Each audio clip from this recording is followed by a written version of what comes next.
This is the best of VOCM Open Line with Brian Callahan. Right to line number 3, and Bill Soils with the Rotary Club of Waterford Valley, my old backyard. You're on the air. Hello, Brian, and first of all, congratulations on your appointment there. You're doing a great job, and I'm not a bit surprised. An association with your family that goes back, wow, probably before you were born, I would say. Absolutely. That feels better. Makes me feel younger. Oh, you were only a boy when they take you down to row you around in the boats at Barring Park. Oh, my God. All my brothers and sisters worked the park, in the duck pond, up in the softball field. My sister used to coach, and of course, we lived 2 minutes away. I knew. And I knew them all, and I spent a lot of time on Count Avenue with your dad and your mom discussing various items of the day. Those were the days, Bill. Those were the days. Yeah, they were. Yeah, well, I tell you, we got to make them count now. Absolutely. But, anyway, obviously, as you mentioned, I've been with the Rotary Club now for, I suppose, 15 years or so. And my title in here is now chair of the Waterford River Committee. And we kind of, my main task, I suppose, is to bring recognition to the river and work on the rehabilitation and protection of it. We've had a lot of backfilling and different things going on in the river over the last 20, 30 years with development of the valley, and we just have to now hold on what we got.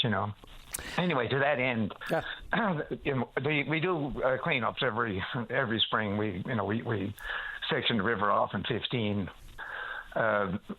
different sections, and we look for volunteers and to take on a section here and section there so we can get it all cleaned up and maintain it. Anyway, to the Sunday morning, about 2 months ago, we ran into this guy, Henry Hussey, who's a self-declared river lover, which was wonderful with me. Yeah. And anyway, he's an avid trout fisherman, fly fisherman on the Waterford. And apparently he spent, about 200 hours last year up and down the Waterford, and he's really, formed an attachment to it. So he works with Banish Brewery there in Paradise. So he's also a member of the Salmon Association Eastern Newfoundland, and he also runs with the Atlantic Atlantic Rivers Outfitting Group. Right. Yep. And that's what his buddy of his, Jake Burt. Anyway, so they're really enamored of the river and enamored of the work we're trying to do. So they jumped on board, and they have this cleanup schedule now for Sunday morning from 10 o'clock in the morning they're going to work till 3 in the afternoon. And they're going to start down by the Helen Porter Bridge, which is down by the railway station there at the east end of the river. And then they're going to work as far as our old stomping ground, Barring Park. And they'll take both sides of the river and the wetlands. There's a series of wetlands coming up through there in the Waterford Bridge Road area. And they have, they probably, at this point, they probably have 20 or 30 volunteers. We'll be joining into our Rotary Club members. We'll be joining with them. And there's also volunteers on the Waterford Bridge Road and the South Side Road side that would, would more than likely come forward and give a hand out. The boys now are younger than us, and they're kind of dressed to get into the river and find out what's in there and get it out so we can get it to the trails or to the roads and get it collected. But anyway, if anybody wants to join in, of course, we don't expect most people to be out there for 5 hours, but, if they got an hour to spare on a Sunday afternoon or a Sunday morning, we're going to meet there across from another stomping ground, the Corpus Christi Church. The parking lot there is Cal's has given us permission to use that lot to kind of set up there. Right. And we'll distribute garbage bags and pickers and, some gloves and whatever is necessary to get people on the way. And then we'll disperse, and so many will go down to the Helen Porter Bridge and work west, and then other people will probably start at Symes and work east and west. And so within, we certainly should have it done, I would say, in 2 or 3 hours, we should have it all done. But in the meantime, many hands make light work, and it's it's very satisfying to look at, you look ahead and you see what's defiling the environment, and then you look behind you after 20 minutes or a half hour of cleaning that area. My God, it's a wonderful feeling for the soul. And of course, I'm sure the river really appreciates it as well, and the trout and whatever else was around there. No, anyway, so if we could Yep. Go ahead, sir. Oh, I was going to say, absolutely. Once you look at one end and look at the other end, the difference, it just keeps you going.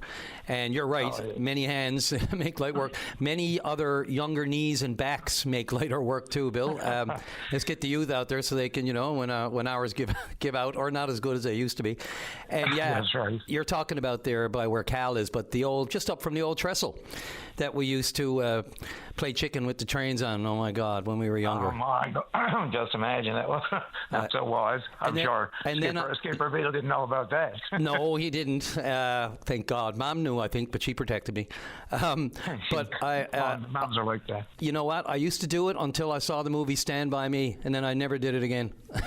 I might have saved your life and kept you for our open line shows. Hey. Yeah, there you go. Right, everything for a reason. Anyway, just to finish up, so we'll be doing these cleanups now until about the middle of June. Once all the flowers and the shrubbery and the trees are all in bloom, it's very difficult to get at the litter that's there. So we've had 6 good cleanups so far now up and down the valley, and that's amazing. With the lack of foliage, we can really get in there and get at stuff we haven't been able to find in years. So anyway, if anybody, we'll be announcing from time to time on our website and through, we got some. I know you talked to Tom Davis on occasion. He's he's a secretary of our Rotary Club. We got another great guy, Mark Rice. He's a councillor of Mount Pearl, but he's a real doer, and he's been out on cleanups with us all along. The RCMP veterans are amazing, and anyway, we got all kinds of people to thank, and we probably end up doing that later on when things are done. But anyway, I thank you very much for this opportunity, and keep pumping, civic pride, environmental stewardship. Can't do it enough, Bill. So this is Sunday from 10 a.m. to 3 in the afternoon. I just had a quick peek at the forecast. I know it's a few days out, but it says mainly sunny and 8 degrees right now. So that's perfect cleanup weather. It is absolutely. You don't want to, work up too much of a sweat, hey, bud? No, certainly not. And once again, much appreciated, Brian. This is the best of VOCM Open Line. Callers like our next one, which is the Liberal MHA for Burgeo-Lapoil. Michael King, you're on the air. Good morning, Brian. How are you doing? I'm all right for a Thursday. I'm relishing the shortened week, I got to be honest. There you go. Brian, I just wanted to call in this morning to chat have a quick chat about the food fishery. Sure. I know you've had a number of calls this week. I've heard some of my constituents calling in, which is great to hear from them, and also hearing from folks like Merv Wiseman, who I know Merv's been a good friend of mine for a long time, very knowledgeable in this area. Ditto. Barry Fordham and his group, Food Fishery Fighters, who've done an exceptional job advocating for some positive changes in the food fishery. And Brian, as you know, after the announcement, the area that I represent in Burgeo-Lapoil and other areas of the province were not treated fairly in the decision to extend it to 7 days. The 3 days remained for those areas, and I've written Minister Thompson, the Federal Fisheries Minister, to request a meeting to discuss this issue, because I know it's very important to the residents that I represent, and we're all looking to participate fairly in a safe food fishery. Yeah, you know the side of this. It's conservation versus our God-given right, some people would say. You've read through it. You've seen the decision. As the MHA representing those callers that we've had on the show, do you have an opinion or any other insight other than what the complaints have been? Or can you see some of the rationale whatsoever? Or just we still way behind the times? Well, Brian, listen, we certainly acknowledge, and I certainly acknowledge that the cod stock in that area is in a critical zone. There's no questioning about that. But I still believe there was an opportunity for 7 days a week with certain limits, what limits that look like. This is mostly, in my opinion, about safety, and I think it's the opinions of many others as well. Oh, agreed. Having that opportunity to participate, a couple months out of the year, to go out, participate in the food fishery. The weather in Burgeo-Lapoil, and I speak from Bird Island specifically, the winds especially are very challenging, and limiting that option is putting some people at risk when they need to get out there, get their fish, to provide that food for the winter, to provide food for the table during the summer. We know the challenges of the cost of living. So we want to be able to make sure that people can participate that in the 7 days that we're given the opportunity for other people in this province to do it safely, to make sure that everyone is being safe on the water while still having those limits in place. No one is questioning questioning that. Brian, nobody is asking the minister to go out 7 days a week, every day, and catch a boatload of fish. I mean, we're hearing stories. I heard a story again yesterday, and I know you've heard callers as well about the halibut fishery and the bycatch of cod, shutting that down. So, I still think there's an opportunity for the minister to get this decision right and to make sure it's fair for everybody in Newfoundland and Labrador. Yeah, it seems like the hard grunt work, to really drill down. The easiest thing to do is say, here's the science, here's what we have to do to be careful, and that's that. And, the science for ever and a day used to be the final word, but we know over the years there have been questionable science and what the science was doing for the government in the end, So there's going to always, as we just spoke with Alvin Hewitt a minute ago, there's always going to be skepticism about that, the rules being made up along by DFO. It just goes back to our history and the gall that some people feel that they should have that kind of control over us. It seems like a little harder work, a little bit more of a deeper dive could have come up with something a little more flexible. If they're really worried about, recreational or residential food fishers, or whatever you want to call them, eating into the cod stocks. I find it hard to believe, as someone who's lived here all my life, and see the level that's being taken elsewhere, that contributes to the destruction of our stocks. And I honestly don't think it's been dories and skiffs. And Brian, that's actually a great question, and that's something that I have noted. Hopefully, if I get a response from the minister, to have a meeting soon as possible to discuss this matter. What facts did they use to base their decision on? Like, what effect would the food fishery participating a couple months, with limits, even with the 7 days, as I mentioned, if we change the 7 days to really address that safety issue with certain limits still in place, I don't think anybody is questioning that. But to what degree is that affecting the cod stock as well? Is that having a significant impact? Well, let's explain that. That's what I addressed in my letter as well, and a post I made on my social media. The minister has not really answered that question, so we really want to hear those answers from the minister. And as I mentioned, I've reached out to the minister to have that meeting, to have this discussion, and make sure that she knows where my constituents stand and other people of the province, Brian. There's a lot of other folks across the province who are impacted by this decision as well. Some of the provincial government districts are affected as this as well. So I'm hopeful that the provincial minister and the premier as well will join the choir here, if I may say, to go to the Minister of Fisheries to make sure that everyone in Newfoundland and Labrador gets to participate in the food fishery in a fair manner. Yeah, it's harder work. It takes a deeper dive, more drilling down by staff in DFO, in the Department of Fisheries and Oceans, and then it goes to the minister. The advice goes to the minister, and she makes a decision. But the question can be asked fairly, and as no offense meant or anything, but how hard did the minister from Newfoundland and Labrador push back against the decision that was ultimately advised to do, which was what we saw last week announced? And how much did she actually say, well, can we go a little further and really look into what the impact here is? And what is 7 days on the South Coast going to really do, other than make it safer? Absolutely, and so those are the questions. Yeah, those are the questions that I'm hoping to propose to the minister and have a great chat about this. And hopefully, there's still time for her to change her decision. This is not a permanent thing, I don't believe. Right. She can make that decision. It's her decision to make. So, I'm looking forward to having that conversation with her and advocating for the residents in my district and other residents across Newfoundland and Labrador, as I mentioned, to see a positive change for everyone here in this province. Michael, just briefly, the court system. I know you've been on this, not just for the West Coast, but we're still having some real serious issues with the court system. The committee had made recommendations, and they're trying to work their way through it. What's the latest on your end? Are you hearing anything about, how soon certain services could be restored, whether it's the civil stuff or the traffic courts? How's it looking? Well, Brian, that's actually a very good question, because I'm constantly trying to get some answers from the minister on where this stands. The court is still closed in Port aux Basques. I'm hearing from constituents who are having to access small claim court in Stephenville having significant issues. So have I. We're already seeing folks. We're already seeing folks from my area having traveled to Stephenville as well. And it seems like the minister has kind of thrown up her hands and said, "Well, the courts will figure it out." So I presented a petition again in the House again this week. I think the minister needs needs to take a more hands-on role here and to get those courts open, to get those services available to the people of the province so they can access them in a timely manner. So, I'm really hoping the minister will take that hands-on approach and get this done. Yeah, I do know that one comment she mentioned in the House, Helen Conway-Ottenheimer, the Justice Minister of Public Safety, had said there was no impact on court matters in Happy Valley, Goose Bay or Walbush. There were matters on the docket. Did you ever look, I guess unless people say they have been, when cases are moved from the docket to another day, that's an impact. And I know that the dockets are all blocked because I've been in the courts and I have had cover virtually or by phone serious court cases up in Happy Valley, Goose Bay and Walbush. There was one particular one in Walbush that was actually moved to the circuit court because the judge, that's what they do, right? They come out of Walbush and then the judge will do the circuit.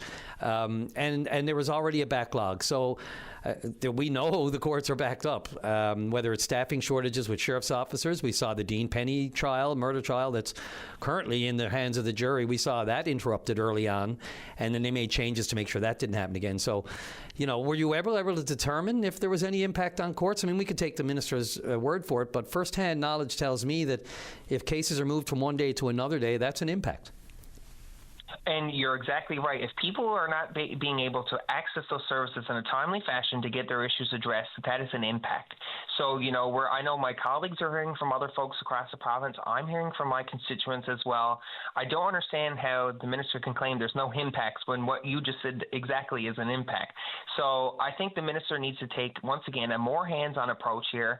The working group did their work, which I certainly appreciate the staff and all the work that they do.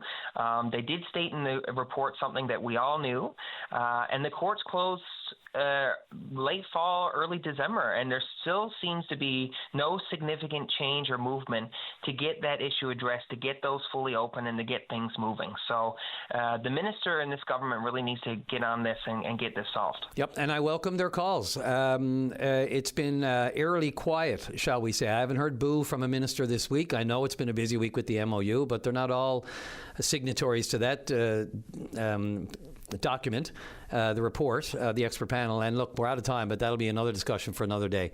Michael King, MHA for Burgeo-Lapoil, Liberal MHA, thanks for the call. Look forward to our next chat. Thanks, Brian. Appreciate it, and we'll certainly update you, especially on my meeting with Mr. Thompson, if we get that happen in the near future. I would really appreciate that. Thank you very much. Thanks, Michael. Thanks, Brian. Okay, go take care. Go. This is the best of VOCM Open Line. Right to line number 4, and former PCMHA Alvin Hewlett and former Chief of Staff to former Premier Brian Peckford and his executive assistant. Alvin Hewlett, if I keep going on, we won't have any time for a chat. Your resume is long and impressive. Alvin, it's great to hear from you. How are you? Oh, thanks very much. Not too bad. I'm certainly better than the weather, looking out the window. I try not to dwell, but yeah, you're absolutely I was going to ask if you, before we get into it, I was going to ask if you had any political ambitions, because the call you took just before the river cleanup call would have been 2 typical calls you'd receive if you were elected as an MHA. Yeah, no, look, I got to be honest with you. Journalists, some do make the leap. We in the journalism trade call it going to the dark side, whether or not you go to the political side of it or to just the communication side of it and move down the road to Confederation Building. I have none whatsoever, Alvin. I find it, journalism is in my blood, the news side of it. I honestly, people can say what they want over the years. And I grew up in a liberal household, but at 12 years old, I was challenging my parents' assertion that if it bleeded red, you had to vote for it. And so, and I said that when I was 12, and I never really understood it, that they voted for the party instead of the person, because it's the person that is on the ground in your district, knows you, and you got to put your faith in them to carry your, your needs and wants and desires to the House, right? And, I just don't think I could ever cross that line from journalism. I say I don't think. I know I won't. There you go. Well, you're not the only one. I have a son in his 40s who lives here. He's handsome, he's smart, and he's a silver-tongued devil. And I told him I could make him premier in 5 years, and his response, not interested.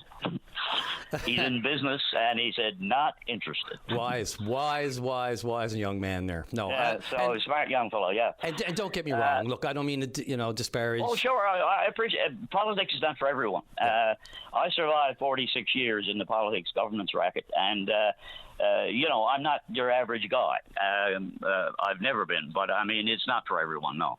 No, and it's just to say, it's a vote. Look, I don't mean to disparage it, but you said politics not for everyone. Politics has changed a lot. Whether or not you look from the 2 terms that you served or back in the 80s and early 90s.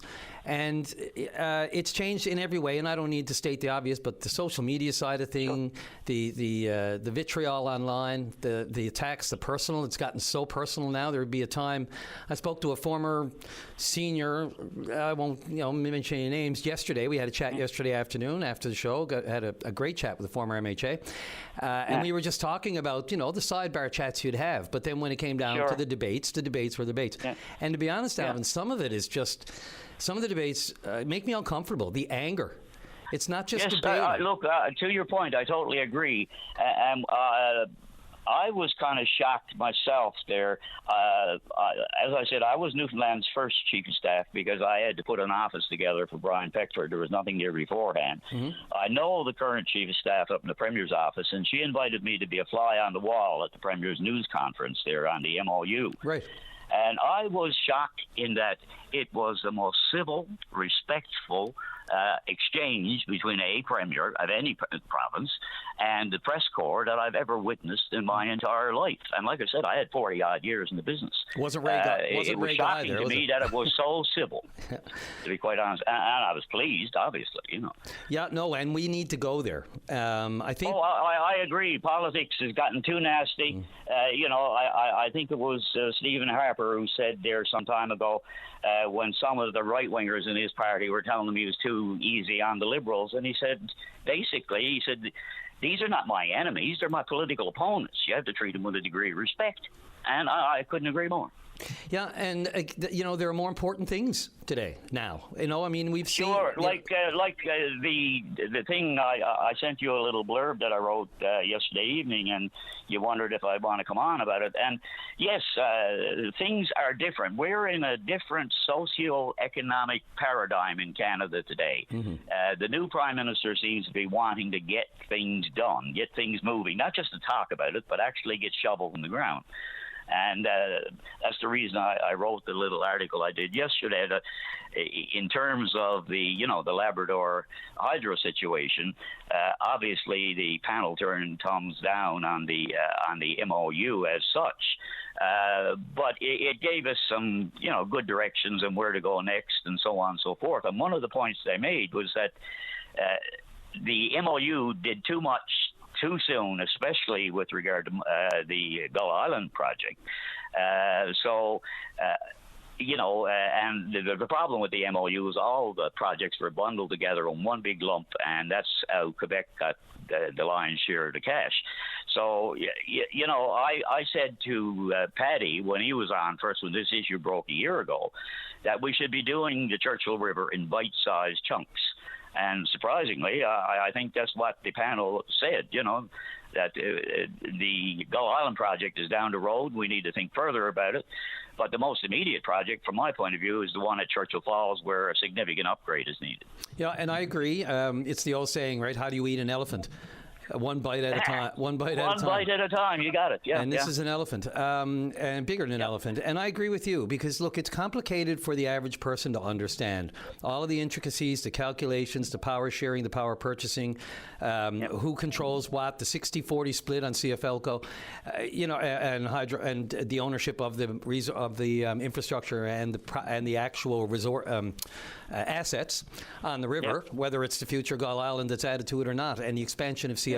But I've said it before, I wonder at this point, what would the involvement of the feds actually mean, and who would it favor the most? Now, I had Chess Crosby on here yesterday, and Alvin, I'm coming up to the news. I just want to see, would you be okay to hang on for a few minutes when we take that break? Sure, no problem at all. I'll hang on. Because we had a quick chat there about, decorum in the House. I think that was important, but I want to give you time on this as well, what you wrote me about. Sure. But Chess yesterday mentioned, that it might not be good, because if you just go down the old rule of population and votes, then, I heard Chess.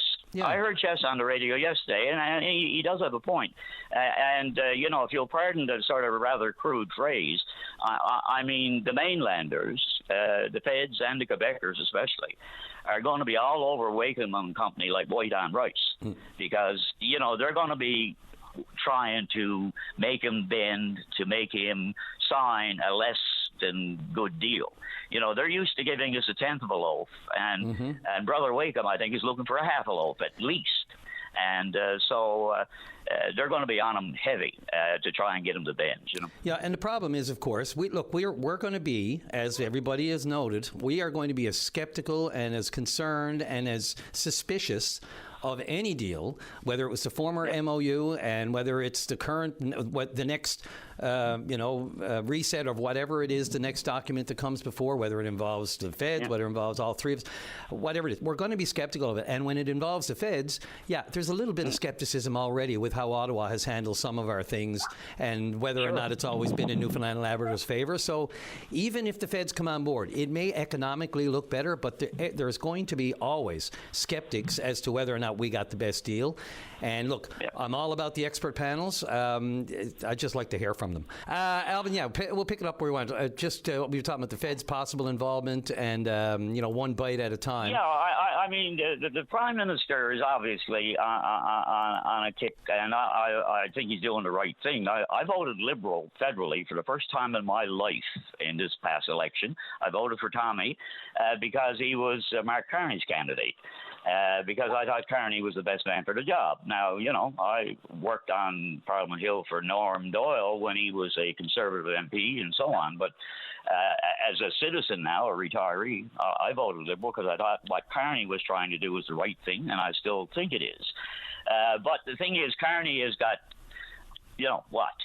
There's 40 million people in Canada. There's 500,000 of us.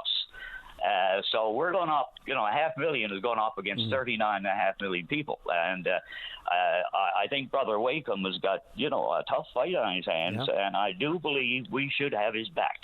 Yeah, But look, we know Quebec wants this. They need it. They want it. They need it now. Yeah. But obviously, Carney wants it too. So that's all fine. There's a want. There's a need across the country. It can help. I think that can help. Yeah, it certainly can, but it just puts us back in that position where we have what they want. Whether or not we're going to get fair value for it is the concern. Well, I sent a note up the chain of command. I've sent 1 million notes up the chain of command in the Premier's office and the opposition office over the last year. But I basically said, one of the key things you're going to have here is an iron will, okay? And the people of the province got to back their government because I remember Brian Peckford asked for a mandate on the offshore, and he won 44 seats out of 52. And with that mandate, he did get the Atlantic Accord. Premier Wakeham has the people's mandate for the next 3 or 4 years. And if he goes up against the mainlanders and fighting for a good deal for us, I think it's incumbent on us to rise above ourselves, put aside our petty squabbles, and take his back. Yeah, no, I don't disagree. And it speaks volumes that you voted Liberal. Most people would say, well, you can see the... I voted for my country. Yeah. And I know Trump was a clear and present danger, and I thought the best solution for my country was to elect a fellow named Carney, and I haven't changed that opinion. Yeah. And down here, the PC party had the only good position on the MOU in the election. So for the first time in decades, I came out of retirement and openly supported the provincial PC party. Because when I left Ottawa, I wrote a political column in the Shoreline News for nearly 8 years, so I took a neutral stance. I'm surprised that Danny Williams or Stephen Harper never had a contract taken out on me.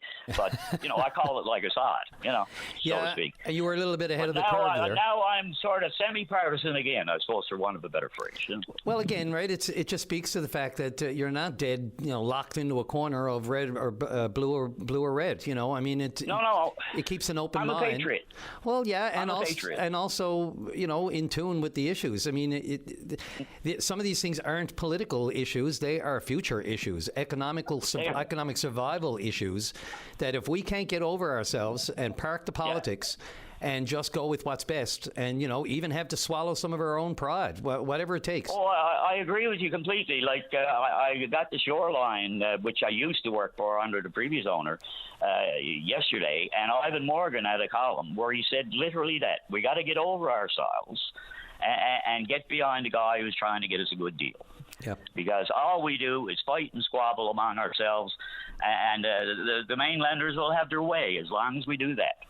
Yeah, you can't lose focus, and the fight we're in is tribal, which is always the hardest fight. But so we got to stick together as a tribe if we're going to win.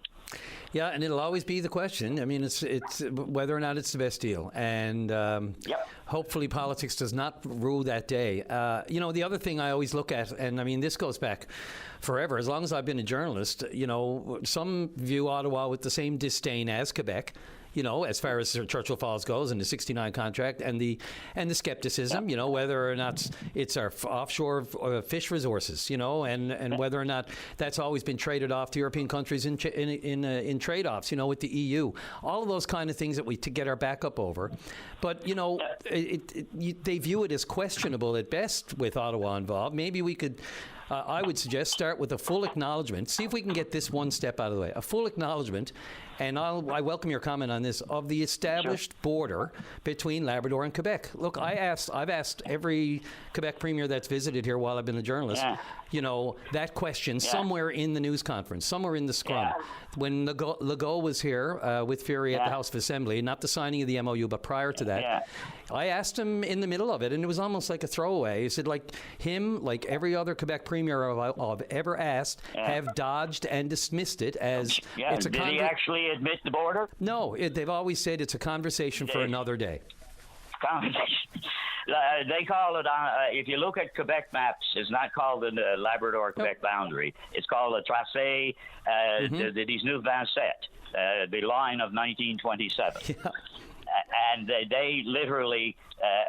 See, anything they do in Labrador in terms of treating us unfairly, they have no moral compunctions because they think the British Privy Council stole Labrador from them and gave it to us in 1927. They honestly think that.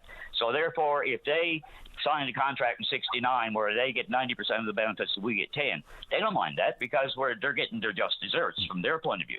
And it's always in the back so that's the crowd you're going up against. It's always in the back of my mind with any deal we do with Quebec. If they won't recognize the border, or at least come right out and just say, you're right, we recognize the decision of 27, then until we get there, how can you, I don't know what we can trust as far as... Look, I understand, and if you go into Quebec, you'll see license plates on all the cars that have this slogan, Je me souviens, which is I remember.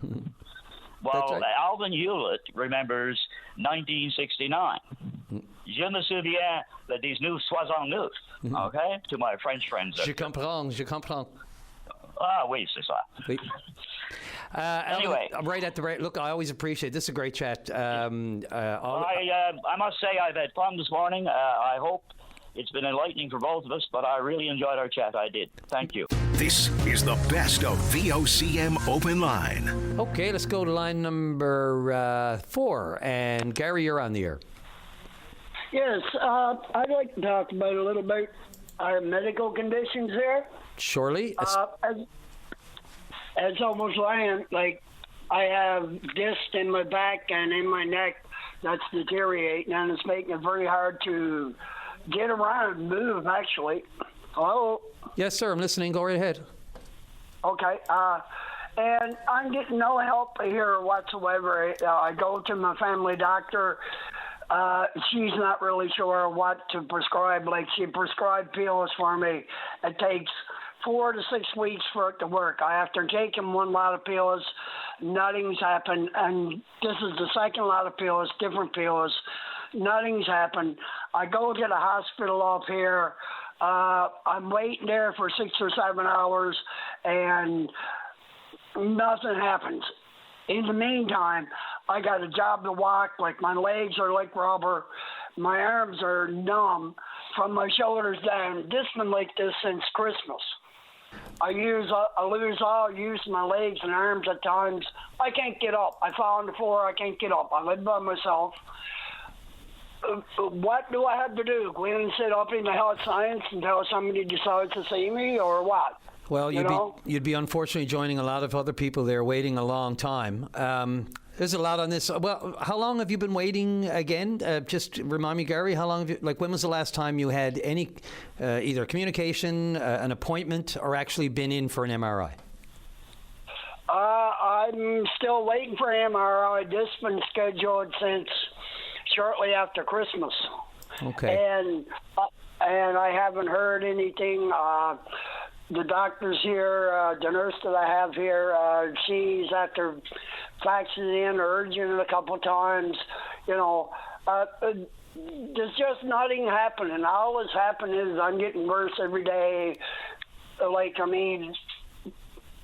I'm an outgoing person. I like to be able to get out and move around. Right now, I'm in the house 95% of the time.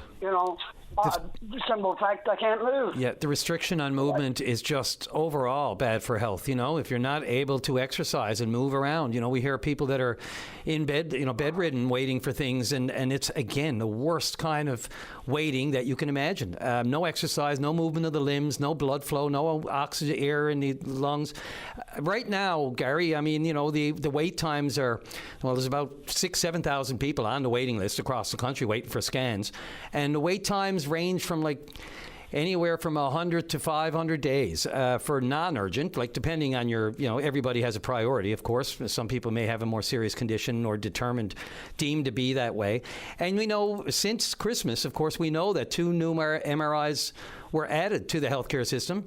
Thanks to the province and money raised to the Healthcare Foundation. So Minister Leal Evans had noted that there were 2 state-of-the-art machines to be located, I think, in the ambulatory health hub there in the city and help alleviate wait time. So I don't know if that's going to help you or not. You don't have an appointment per se right now, do you? I do have an appointment the 14th of May of next year to see a specialist. That's nothing else. I'm still waiting for a letter from the health science for an MRI. Okay. If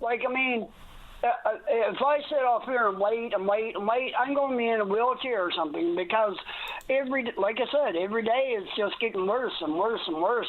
The other day I was in the bathroom, I got up, I was halfway down the hall. I don't live in a very big house.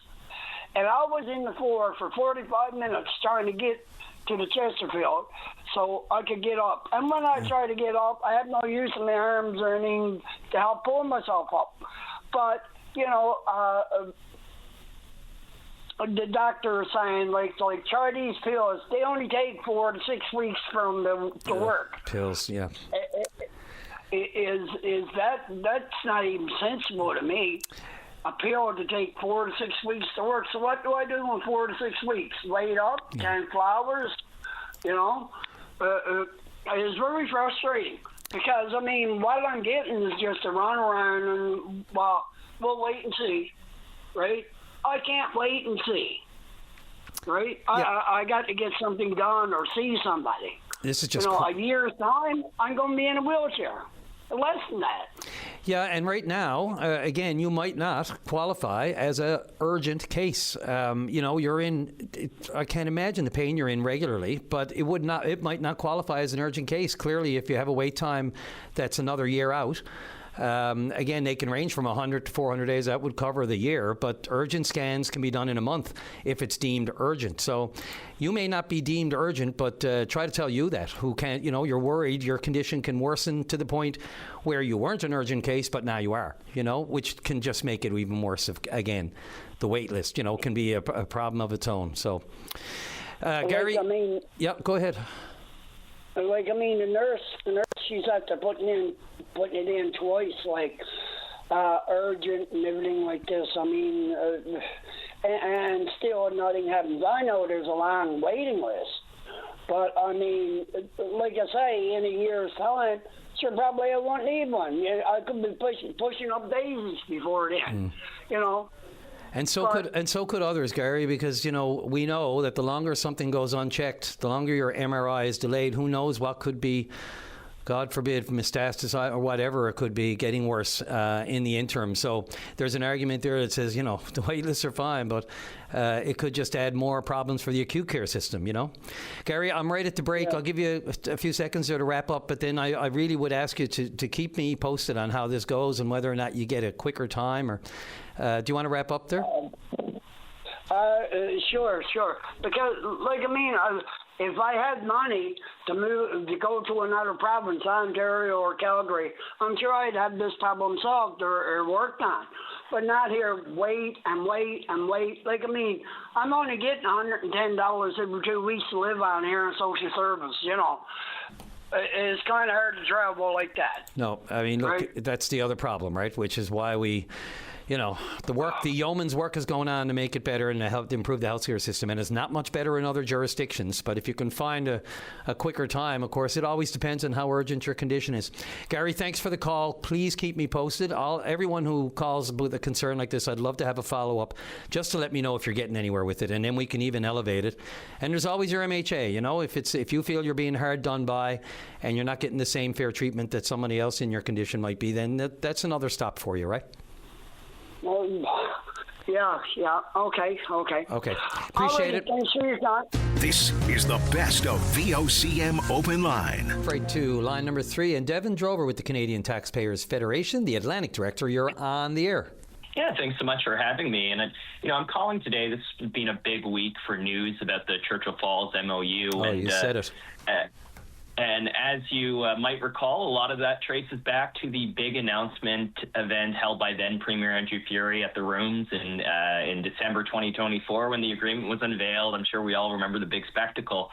And one of the things that we focus on here at the Canadian Taxpayers Federation is government waste and accountability. And one of the questions we asked recently through our access information request was, how much did taxpayers have to pay for that announcement cost? And that's what I wanted to talk about today, because honestly, we were astounded by the answer. That announcement event at the Rooms cost taxpayers nearly $79,000 just for that single event. And, when you put that number into perspective, we just had Gary on the line talking about how, he receives $110 every 2 weeks in social services and is waiting for essential health care treatment, or even, you look at the average Newfoundlander and Labradorian, what they make in an entire year, it's less than $79,000 for most Newfoundlanders and Labradorians. So, at a time where families are tightening their belts, people are worried about groceries, it's honestly heart-wrenching to hear that just a simple photo op, a simple political announcement can cost $79,000. So that's really what we're here today to highlight, just another example of government waste where there's no doubt that it was an important announcement, but we have to look at within the provincial government doing things for a lower cost at a time when taxpayers, including Gary who just called, are struggling. Sure, it makes eminent sense, and especially now that the current government has deemed it all to be not worth the paper. Well, putting words in their mouth, but certainly less desirable than what they wanted. I'm just wondering, Devin. From my understanding, you have 79,000 here in your news release, but couldn't you add 300,000 to that? That was what I understood. They spent, the government of the day spent on the advertising and public relations campaign even before the announcement, in the lead up to it. So, my calculation, you're almost up to 400 grand as opposed to 79. Yeah, so we actually previously reported on that as well, and that's another thing we look at quite heavily is these government advertising contracts. And yeah, it's crazy to think about the total cost just on promoting a deal. And we know governments are guilty of it. You can even go through, if you look at you're driving down a road that's being developed, you see a government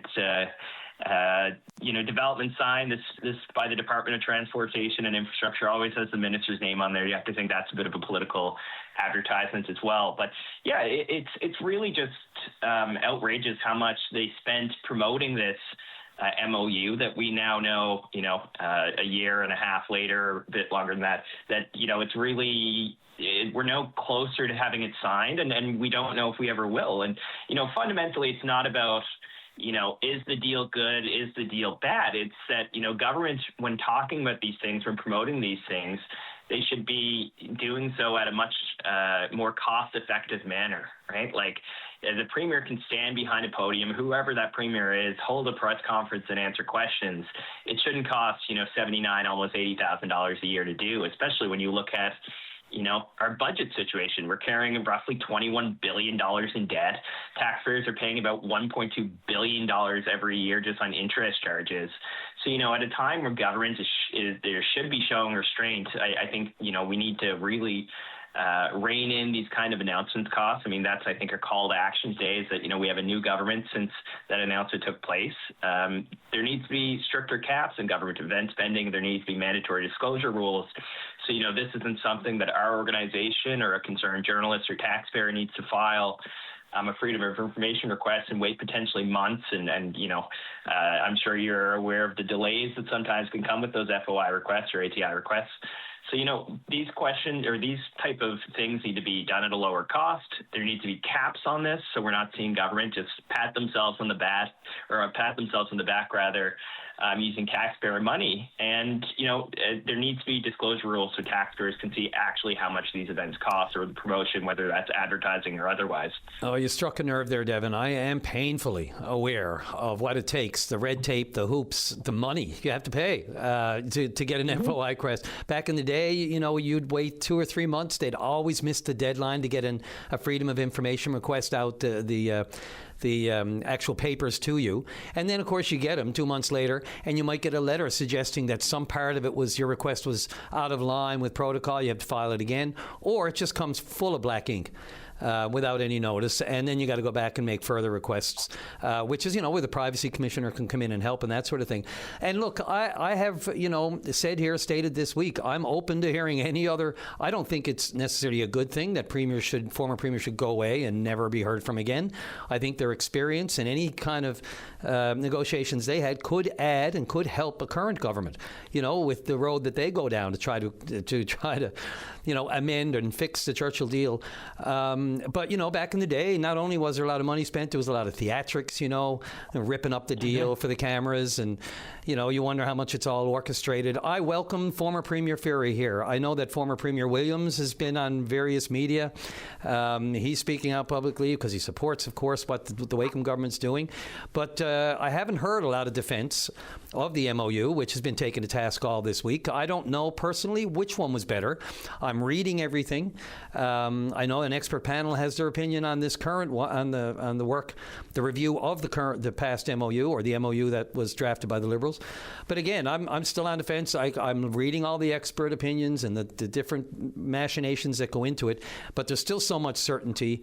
I guess we can say that the current government, since it's in power, that the former MOU, in its past form, won't see the light of day. Obviously, the changes are in the works, but the money that was spent, I hear the Taxpayers Federation loud and clear.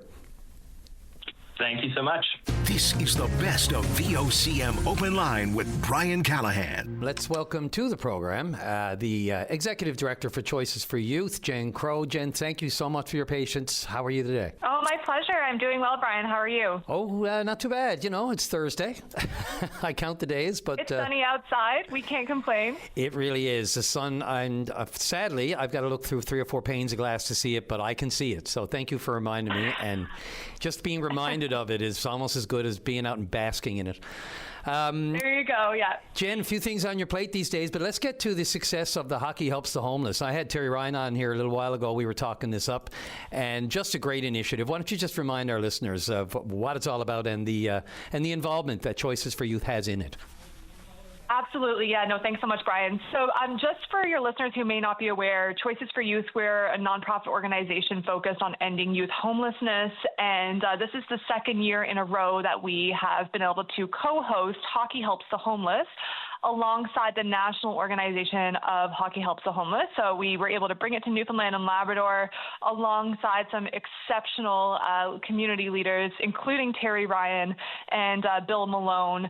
So this is a really exciting event. We had 6 pros who came to Newfoundland and Labrador, including Terry Ryan, Brian McGrattan, James Shepard, Brad Brown. It was an incredible lineup of former pros. Not to forget Darren Langdon, of course, good Deer Lake boy. Absolutely. And former That's Tab. right. Thank you for that. Yeah, absolutely. So fantastic event. Yeah. Yeah, and it's great, Brian, because the challenges around youth homelessness, unfortunately, are not going away. In fact, we've seen a tripling of homelessness in the last 3 years in St. John's. But events like this really remind us that we have a whole community backing us. And to have 6 teams coming out to play, 30-plus volunteers. We had a group from the Home Depot who came out and volunteered for the 2nd year in a row, all just coming together really for the love of the sport, but also in a shared unity around wanting to address and end youth homelessness in Newfoundland and Labrador. Yeah, and people always ask, so first of all, over 60 grand, is that from that? And that was just one day, correct? It was just a one-day tournament. $62,000, yeah, just one day. And, wow. We've seen the success of this in other cities across Canada. Like I said, this is only the 2nd year we've hosted it here in Newfoundland and Labrador. So we hope that number continues to grow year after year as people become more familiar with the event and more teams get involved. And, it's always a question these days when money is raised like that. I know that... I don't know if you've ever heard the Cars for Kids commercials. Have you seen those commercials? The annoying jingle. Yeah. I'm sorry. I call it annoying. I don't really mind it. I thought it was kind of cute. But, in that realm, that organization is in a little bit of hot water now for how they, use the money that was apparently for charity. But it's always a question where the money goes, and the question, does it stay here? Is it spread across, other organizations that don't help locally? But this money stays 100%. Net proceeds stay local, correct? That's right. Net proceeds do stay local, Brian. So, and in terms of exactly where the investment goes, I think these are important questions that we should always be asking. So we successfully house just over 100 young people every single year, and that's mostly in our own transitional supportive and affordable housing. So this money raised will help house young people this year, and those are youth under the age of 30. But the other thing I want to mention in terms of where these resources go is to provide what we often call wraparound supports. But really that means mental health services, a hot meal a day, access to family-based supports, access to basic needs. And that's one of the things that we're most proud about providing at Choices for Youth. And just to kind of give you an example of what that looks like, for young people who are accessing our shelter, we actually had multiple youth in the last 3 months who were able to be trained and employed with one of our 3 social enterprises. And now they're able to move on to an affordable home of their own.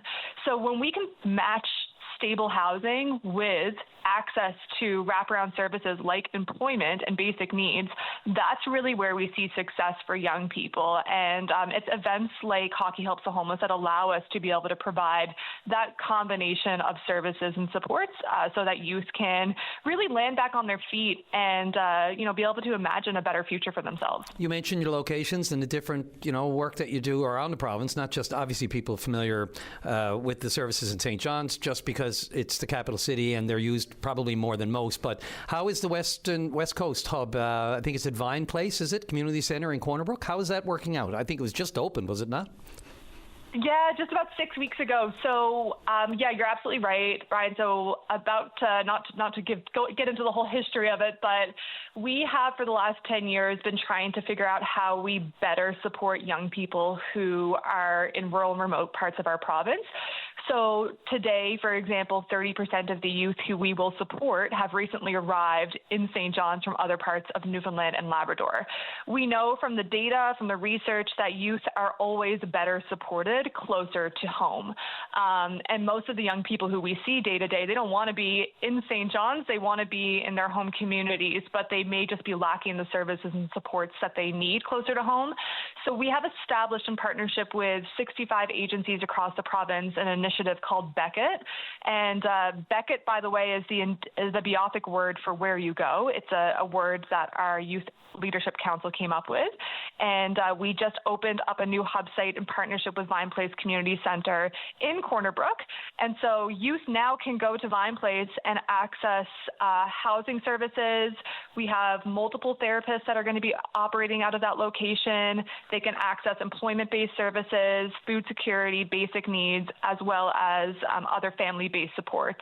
And that's a partnership with Newfoundland Labrador Health Services. So young people will actually be able to access primary care from that hub site too. So the idea is that no matter what a young person is experiencing, whether that is homelessness or maybe mental health challenges or maybe food security issues, that they can go to that one location and be able to meet their needs. And we will also be offering virtual services for youth in the broader Western Newfoundland region too. So it's going incredibly well.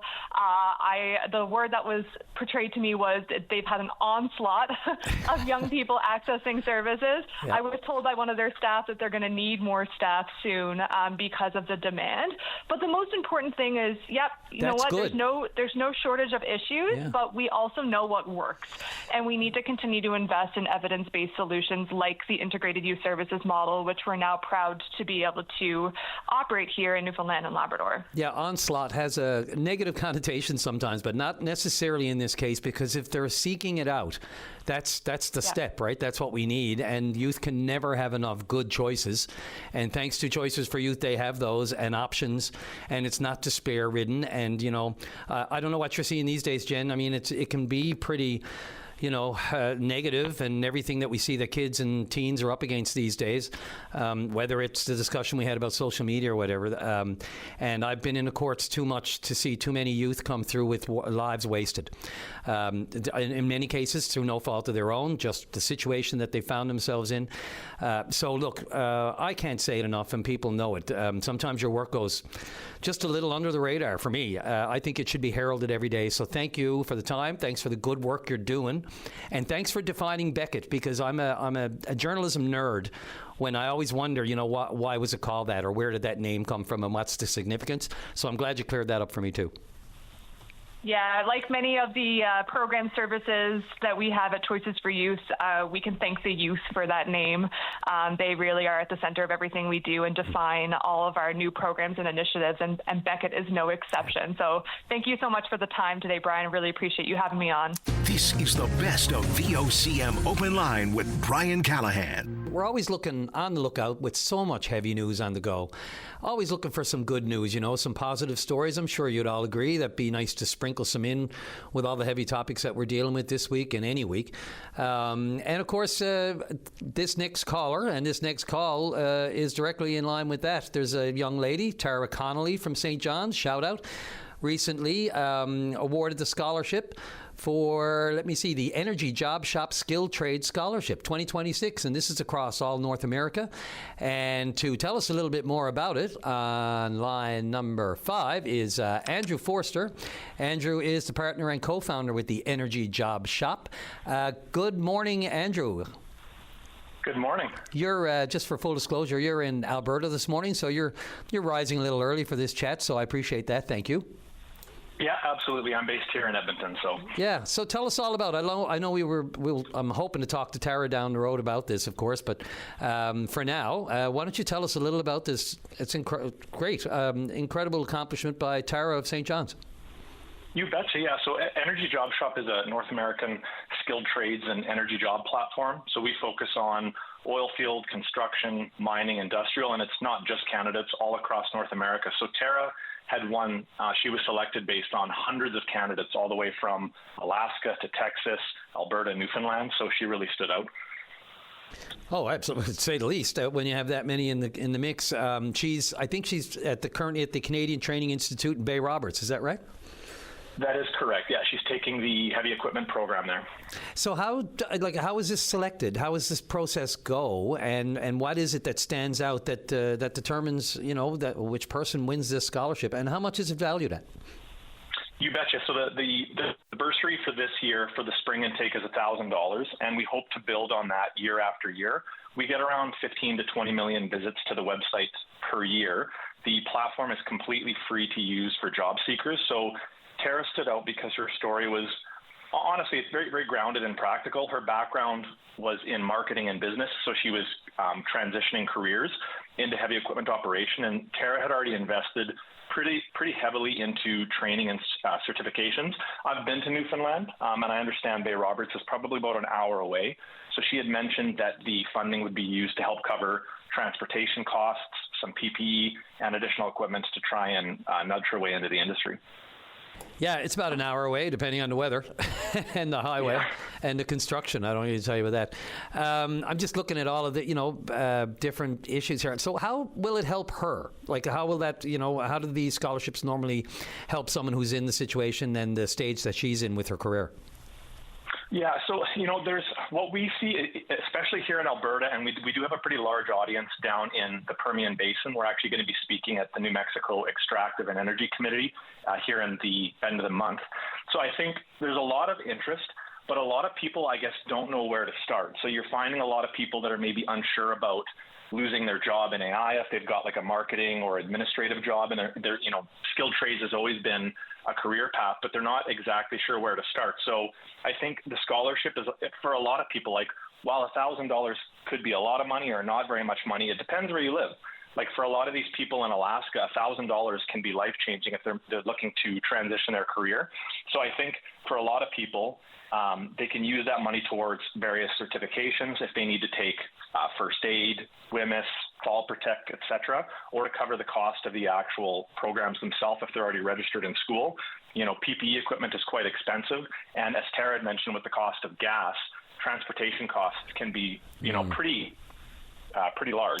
Yeah, you just took the words right out of my mouth. Transportation alone, gas right now, if we're going back and forth to town or whatever, that's a tank right there, and it is killing everybody. Just let alone somebody trying to make their way, trying to build a little financial nest, for other things. That chunk of cash must be really invaluable. I'm just wondering what kind of are you into the recruitment? Are you still stealing all our good workers for Labrador? I mean that tongue in cheek.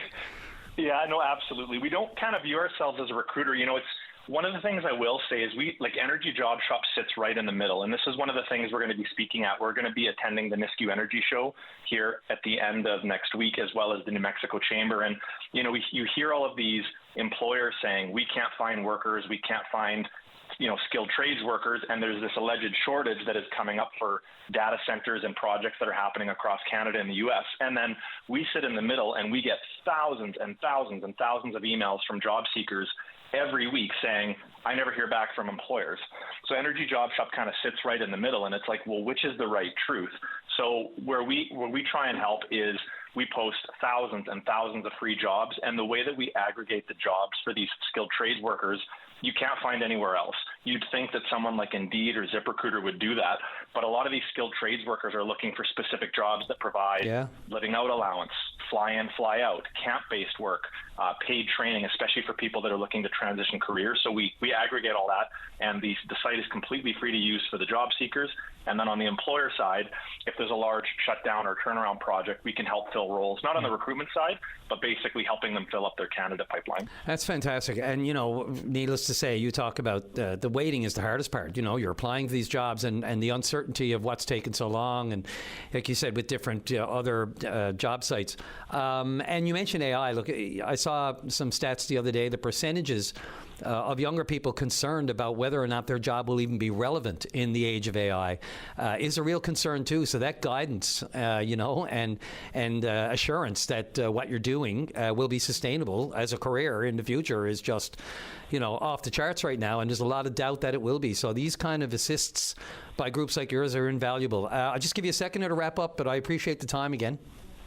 Yeah, absolutely. So I think for anyone that's interested, we've opened up a wait list for the fall 2026 scholarship, and we've already received, I think, over 4 dozen people on the wait list. So if anyone wants to take a look, see if they qualify, it is energyjobshop.com/scholarship. Again, it's completely free to use and enter. And yeah, hopefully see more people sign up for that. This is the best of VOCM Open Line. Let's go to line number 1. And Mike, you're on the air. How's it going, my friend? Every day is a gift, Mr. Callahan. I'm alive. Yeah, that's no small thing these days for some people, although I don't want to joke about it. You just recently had a pretty big scare in hospital. How was your stay? You know what? I have to say, between St. Clair's and the Health Science, it was probably the best 5-star accommodations I've ever had. Service was great. The care and consideration of the staff in these hospitals is above and beyond. More than anything I've ever seen anywhere in my life.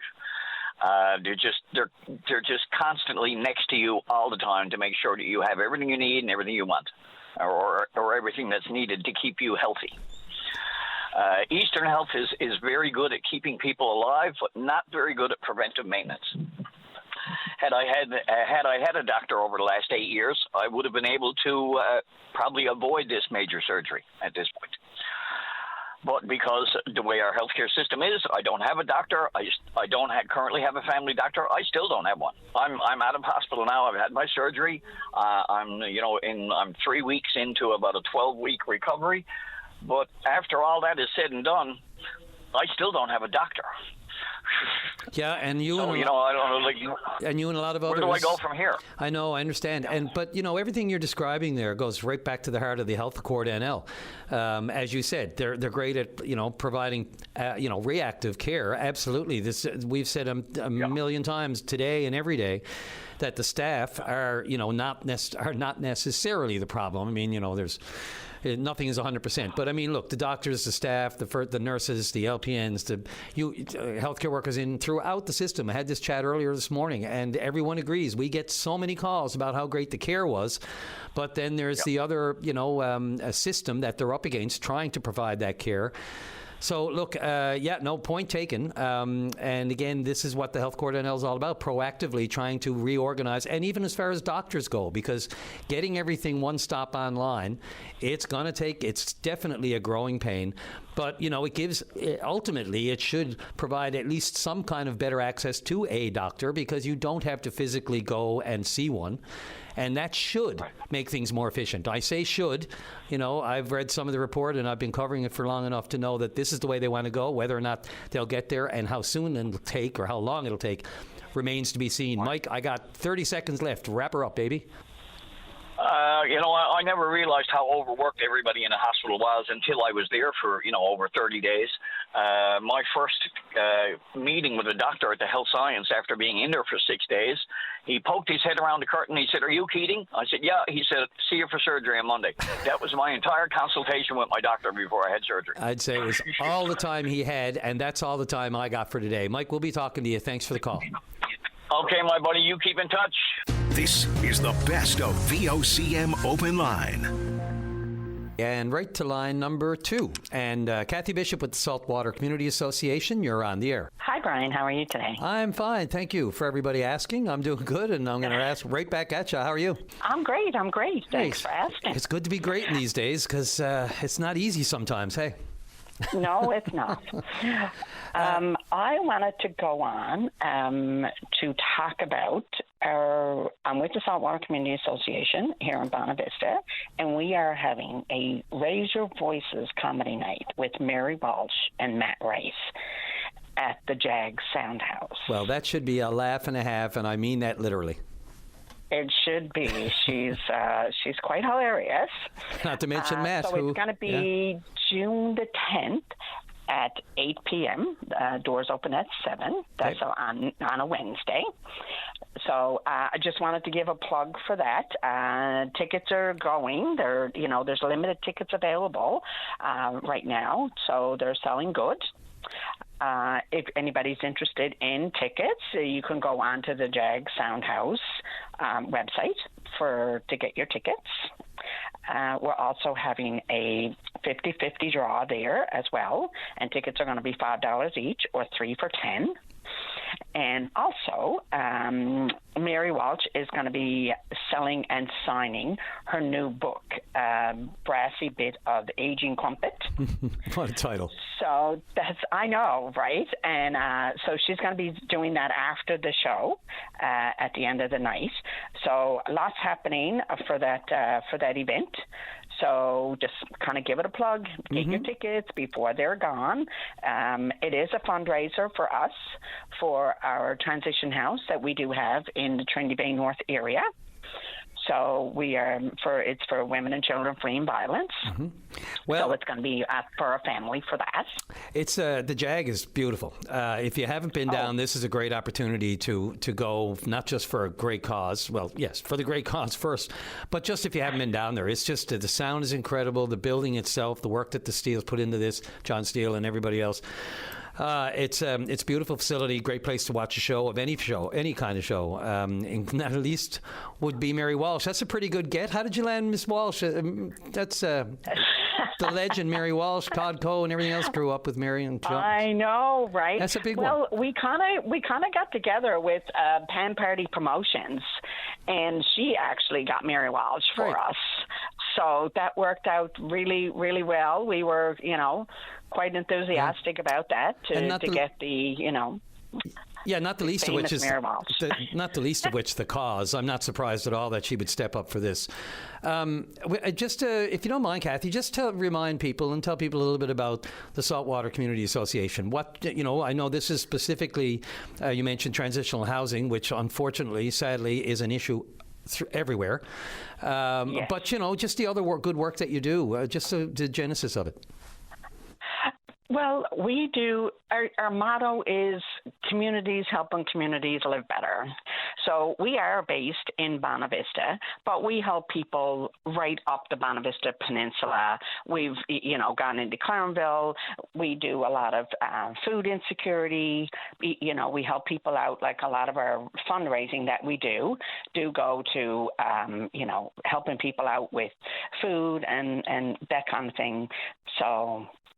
We do have the transition house on the go kind of thing. So we're into a little bit of everything. No, these organizations and communities that people take it by the throat and say, look, we have to have this organization to support the various vulnerable people or whatever is going on in our community, whether it's business, heritage, you name it. But it's great. I think of the Shore Fast, of course, and Fogo, that was established, your own there. Every community, has these associations now and people giving of their own time and for all these great causes. And the Jag is going to be on wheels that night, I'm telling you. So give me one more time, the time and the day again, the date.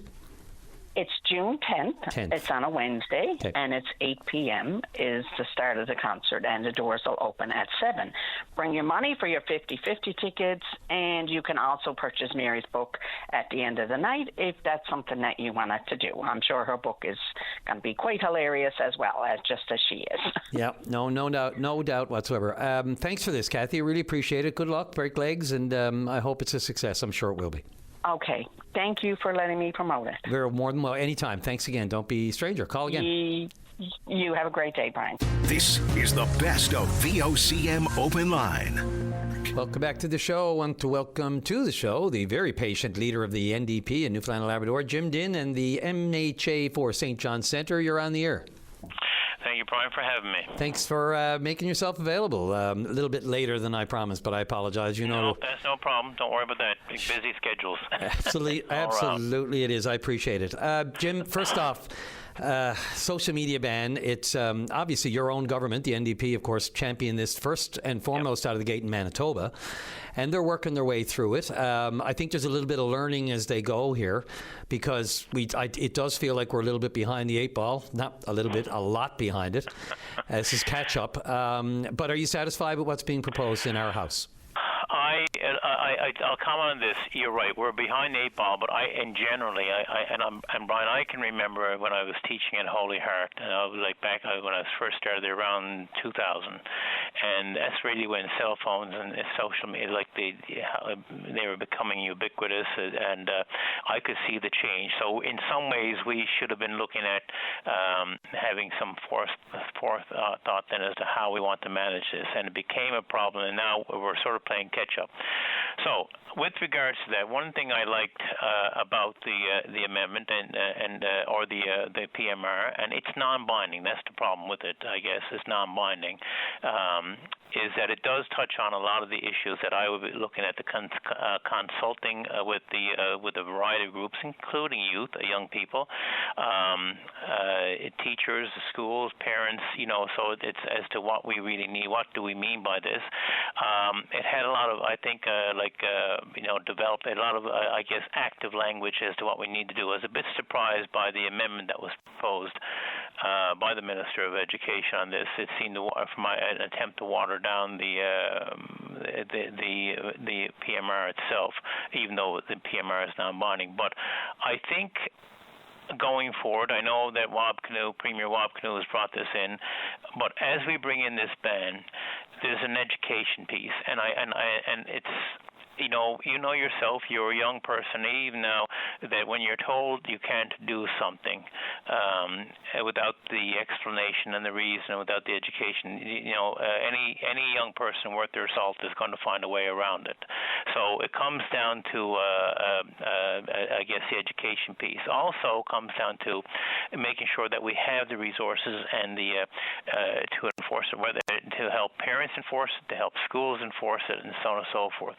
But I am a big believer, I guess, in the education piece. Back when social media was becoming an issue, I guess, sort of on the horizon and growing, there was an organization, a Media Awareness Network. It's now called Media Smarts, which gives teachers, schools, people a variety of tools and to help have these conversations with young people, with everyone. So I think there's an education piece that's got to be part of this, and not just for children, by the way. I think for a lot of adults. A lot of adults too, right? You took the words right out of my mouth. I was going to say, this is great. The education piece that you're talking about should be for the adults to understand it, because there is a gap. There's a gap. A generational gap, yeah.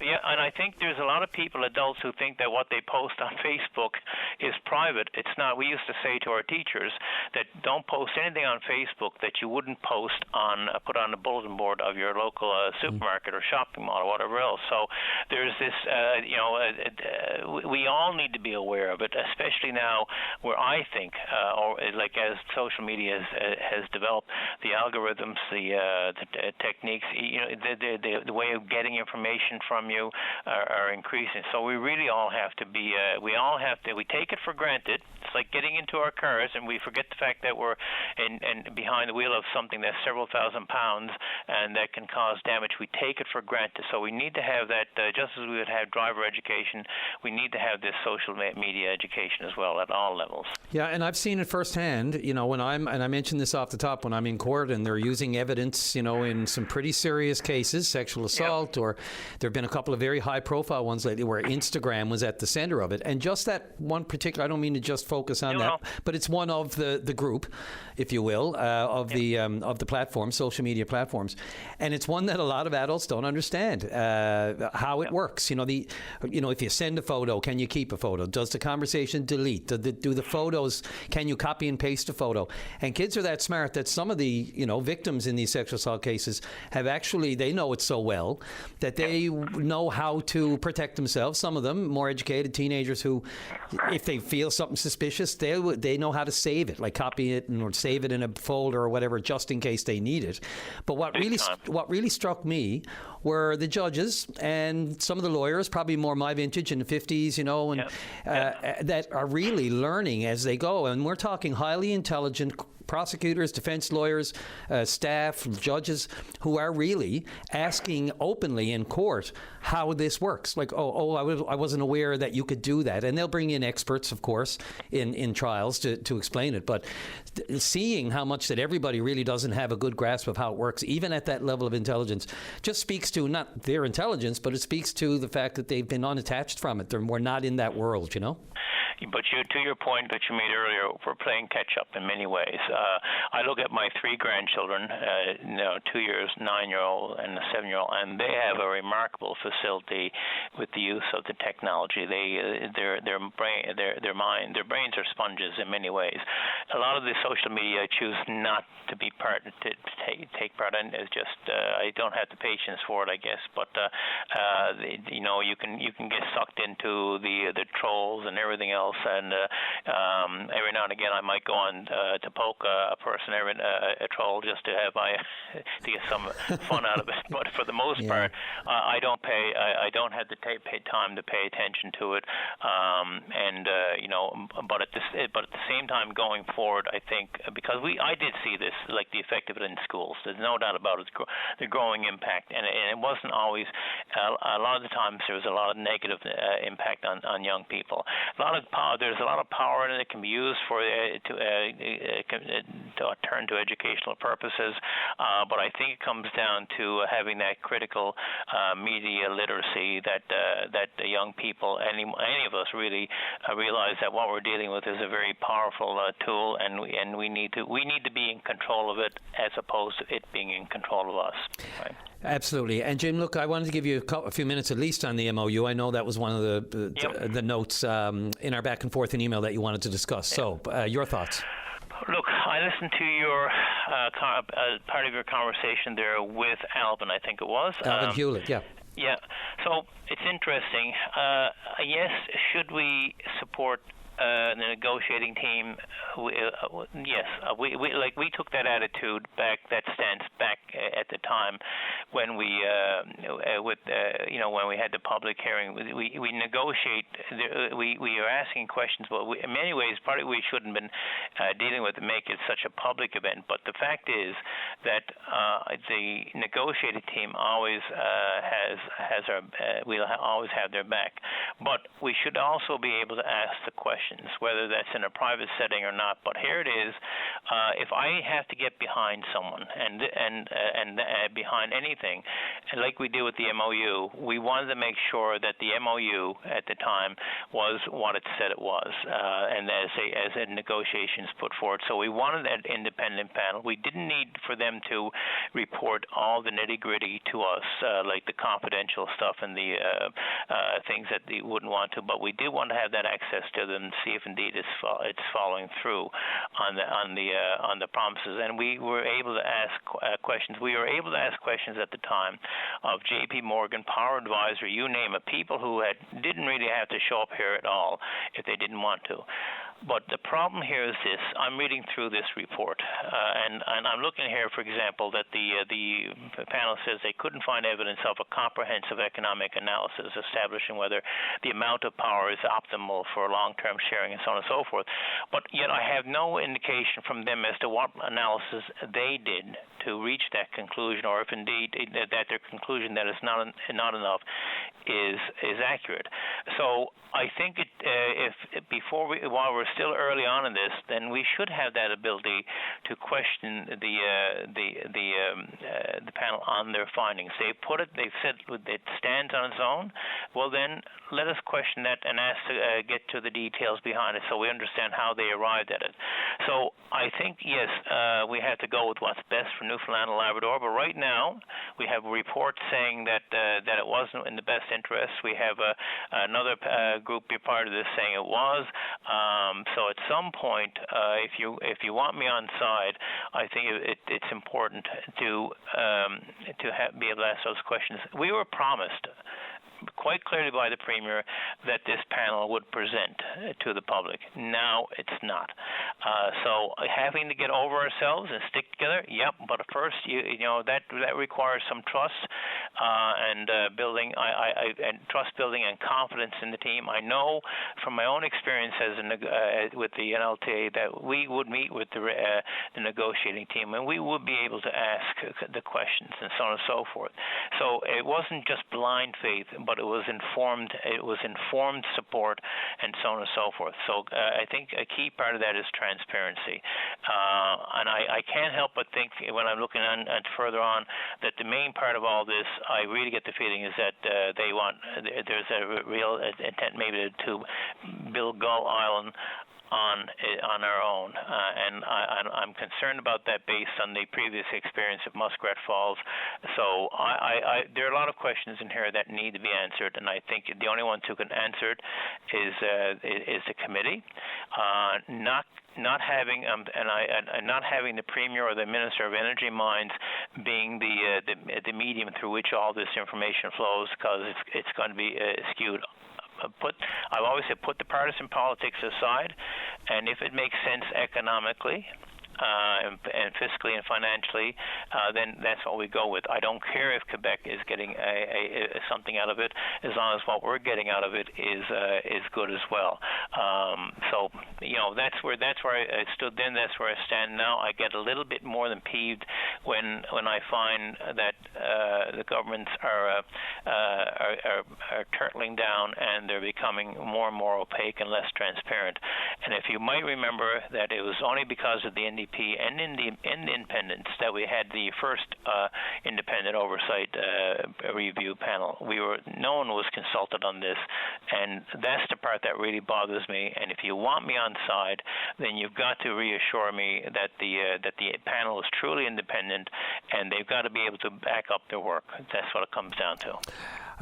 Yeah, a lot to that, and the transparency and openness again. That was a pillar, and just for the record, there was a statement issued by the panel yesterday late afternoon. After with all of the media requests and the questions going around, push came to shove, and they did issue a statement. Before you go ahead there, I just wanted to read out so the public hasn't seen it, but clearly the silence was too deafening for everyone because the IRC, the Independent Review Committee. A lot of media were asking why. Why not here? Why not here to explain it? And when the Premier said you should and you would be. And so yesterday, around 2 p.m, they did issue a statement. And actually, at the very top of it, it's a note to the Premier saying a few moments ago, we, the former IRC, sent the following to the media. And it reads as such. So the Independent Review Committee was pleased to be able to deliver its report to government on time, fulfilling its mandate. The committee initially agreed to be present at the report release. However, the committee subsequently received legal advice that it would be inappropriate for the committee commissioned under the Public Inquiries Act to publicly present or discuss the report because any statements by the committee could be seen as modifying the official report or could inadvertently disclose commercially sensitive information. The committee has disclosed in its report the types of parties and stakeholders with whom it gathered information and evidence. Notice they say the types of parties, and that informed the committee's analysis and findings. Due to confidentiality agreements, the names of individuals and organizations that the committee met with or obtained their information from were not publicly disclosed. End of story. Your thoughts? Pretty lame. Look, we met with. Let's take a look at who we met with a year ago. J.P. Morgan, Power Advisory, Newfoundland Labrador Hydro. We had access to all of them. All of them, I'm sure, had knew that there was information that they could not disclose, and they would not disclose, no matter what we asked. Okay, so you think about the sensitivity of information that we could have asked. So if these people can answer questions to the best of their ability without risking that, I'm sure this panel could as well. I don't buy it. I'm sorry, but it's an independent panel. They should be able to answer the questions.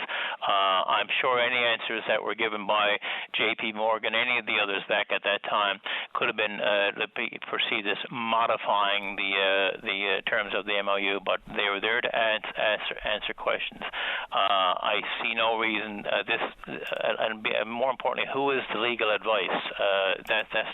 Who is giving this legal advice? That I had the question on this, or is this just? You know what? Really, the report has an awful lot of questions there, and it's doing more, I think it's causing more uncertainty than anything else. And unless they're prepared to stand by it and back it up and explain how they got the information, where they got the information, what was their analysis, then it doesn't stand up at all. Well, simple as that. As long as there is, the advice that they're using. I mean, this was the expert panel. I thought they were the experts, and it always confounds me when we go to get other experts to help the experts that we had. I thought it was supposed to eliminate that level, and I get it. You want to consult, you have consultants, but then there's the cost to that. And at this point, and there's $8 million for the referendum. Do you believe that'll happen? How did you interpret the Premier's answer to the seven times he was asked? I think we're starting to see the backing away from that promise, if that was ever a real promise. Because I was seeing my thoughts on it, Brian, is that if you're going to have a referendum on such a complex deal, and keep in mind that we had 4 days of debate in the House of Assembly on this, and we still wanted to have an independent commission who could consult as widely as they wanted. I'm thinking you're going to have to do an awful lot of information and education and everything else that go along with it. And then it comes down to, what if the turnout is only 20%? What does that mean in terms of acceptance? I don't know. To me, it was foolhardy to begin with, unless you're prepared to put an awful lot of money into it. And I would say it's going to cost way more than $8 million if we want to make sure that the public is totally informed. It was one of these, I think, a throwaway promise that maybe the Premier is wishing he hadn't made, and maybe didn't have any intention of following through on it. Yeah, and I mean, I remember asking the Premier in some of his first appearances, one over at the Field House, that, what will the question be? And I get it, at that early stage, even back just before Christmas, it was like, well, what, or I think it was just after Christmas, and I just asked him point blank, like, have you formed in your mind how the question will be worded, if it ever does come to that? And everyone I've spoken to, government, non-government, tells me there's really impossible to be able to form a simple question that addresses the fact that not everyone will have any insight and be fully informed on the intricacies of this deal. So in my mind, the only question is going to be, do you trust us or not? Yes or no? Well, and maybe the best thing for him to do is just simply say, no, we're not going to have it and be done with it, and for those reasons. But I mean, prior to the election, it was, we're going to have a referendum. We're going to put it to a vote. Now it's, well, my focus is on the getting a good deal. I'm not even thinking about a referendum. So during the election and prior to it, was, we're definitely going to have a referendum. We're not even even though we haven't seen the deal yet, but we're going to have a referendum. Now it's, well, we're going to work on a deal first, and then we'll worry about a referendum.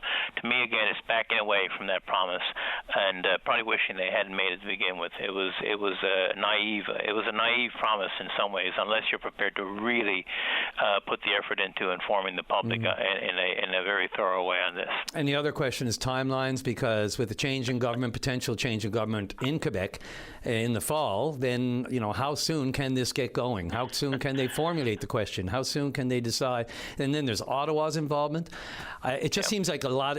I just want them to come out and say it. All bets are off. That's right, and that's the thing. Like, what is Ottawa's involvement? Because I haven't heard anything in terms of a definitive commitment from the Prime Minister on this, as to have they promised a power corridor through Quebec? Is that what exactly is the commitment there? I haven't heard that, and I think also, as much as this government says that they're working at the best deal, that they're not worried about the timelines, I think the reality of the timelines, the political timelines in Quebec, is probably starting to sink in, and they realize they're coming up on a time crunch as well. But any of us who sat through the debate, and them included, should have known this at that time, what we're facing here, as to what our leverage is and what their leverage is, right? Simple as that. Yeah, and I don't really have a problem with not rushing things. I have no problem with that. I just want that openness and transparency that we were promised. That's it. Jim, exactly. Perfect. Thank you very much. Thanks everyone today for the calls, the emailers, and all the comments and online and elsewhere. The participation, we love it. Thank you so much. We got one more to go this week. Tomorrow on the Friday edition. That's going to be a fun one. We're trying to make it light. And again, always looking for your good news stories on top of, to try to balance all the heavy stuff we deal with. Drive safely, arrive alive. VOCM cares.